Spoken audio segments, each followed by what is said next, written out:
নমস্কার, তিয়াশা রান্না বান্নাতে আপনাদের সবাইকে স্বাগত। আজকে শেয়ার করব একদম অনুষ্ঠান বাড়ির স্বাদে মাছের মাথা দিয়ে বাঁধাকপির তরকারি।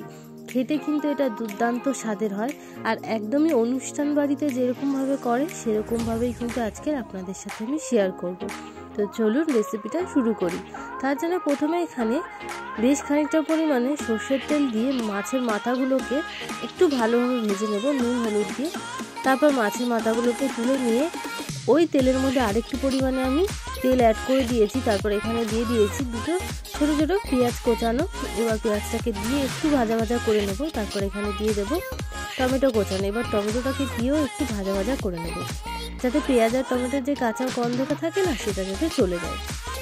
এবার এর মধ্যে অ্যাড করে দেবো 1/2 চামচ মতন রসুন বাটা। এবার রসুনটা দিয়েও আবারও খুব ভালো মতন কষিয়ে নেব, যাতে রসুনের যে কাঁচা গন্ধটা থাকে সেটাও যাতে চলে যায়। এবার এর মধ্যে অ্যাড করে দেবো কেটে রাখা বাঁধাকপি আর আলু। এখানে মোট আমি 3টে মতন আলুকে এভাবে টুকরো করে কেটে নিয়েছি, আর এখানে একটা মোটামুটি মিডিয়াম সাইজের মতনই বাঁধাকপি নিয়েছি। তো বাঁধাকপিটাকে খুব ভালো মতন কুচিয়ে নিয়েছি। এবার বাঁধাকপিটা এর মধ্যে অ্যাড করে দিয়ে কিন্তু আমি একটুখানি ঢাকা দিয়ে দেবো, যাতে বাঁধাকপিটা কমে আসে। তারপর ঢাকনাটা খুলে নিয়েছি, দেখুন বাঁধাকপিটা কিন্তু অনেকটা পরিমাণে কমে এসছে। এবার আমি সব গুঁড়ো মশলাগুলো একে একে এর মধ্যে অ্যাড করে দেবো। ফার্স্টে দিয়ে দিলাম 1/2 চামচ মতন হলুদ গুঁড়ো। হলুদ গুঁড়োটা দিয়ে খুব ভালো মতন হলুদ গুঁড়োটা বাঁধাকপির সাথে মিশিয়ে নেব, যাতে খুব ভালো মতন এটা মিশে যায়। তারপরে দিয়ে দিলাম 1/2 চামচ মতন আদা বাটা। আদা বাটাটা দিয়ে কিন্তু আবারও খুব ভালো মতন এটাকে একটু মিশিয়ে নেব। আর মাছের মাথা দিয়ে বাঁধাকপি যখনই রান্না করবেন তখন কিন্তু আদা রসুন অবশ্যই দেবেন, তাহলে কিন্তু টেস্টটা দারুণ আসে। তারপরে এখানে দিয়ে দিলাম 1 চামচ মতন কাঁচা লঙ্কা বাটা। ঝালটা কিন্তু অবশ্যই আপনারা স্বাদ মতন দেবেন।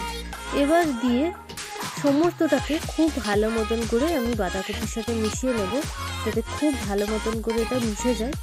আর উপর দিয়ে কিন্তু মাছের মাথাগুলো অ্যাড করে দিলাম, দিয়ে এবার ঢাকা দিয়ে হতে দেবো প্রায় 2 মিনিট মতন। 2 মিনিট পরে ঢাকনা সরিয়ে ওপর দিয়ে জিরের গুঁড়ো আর গরম মশলার গুঁড়ো আমি অ্যাড করে দিয়েছি। এবার হালকা একটু নাড়াচাড়া দিয়ে আবারও কিন্তু ঢাকা দিয়ে হতে দেবো প্রায় 1 মিনিট মতন। তারপর এখানে আমি ঢাকনাটা খুলে অ্যাড করে দিলাম সামান্য একটু পরিমাণে চিনি। বাঁধাকপিতে কিন্তু অবশ্যই করে সামান্য একটু পরিমাণে চিনি দিতে হয়, তাহলে কিন্তু এর টেস্টটা খুব সুন্দর ব্যালেন্স হয়। এবার এটাকে খুব ভালো মতন মিশিয়ে নিয়েছি, দেখুন এর কালারটাও কিন্তু একদম চেঞ্জ হয়ে গেছে। এবার আমি ওপর দিয়ে নুনটা দিয়ে দেব। নুনটা পরে দিচ্ছি, কারণ নুনটা দিলে কিন্তু একটু জল কাটতো, ওই জন্য আমি নুনটা এখানে পরে অ্যাড করে দিচ্ছি।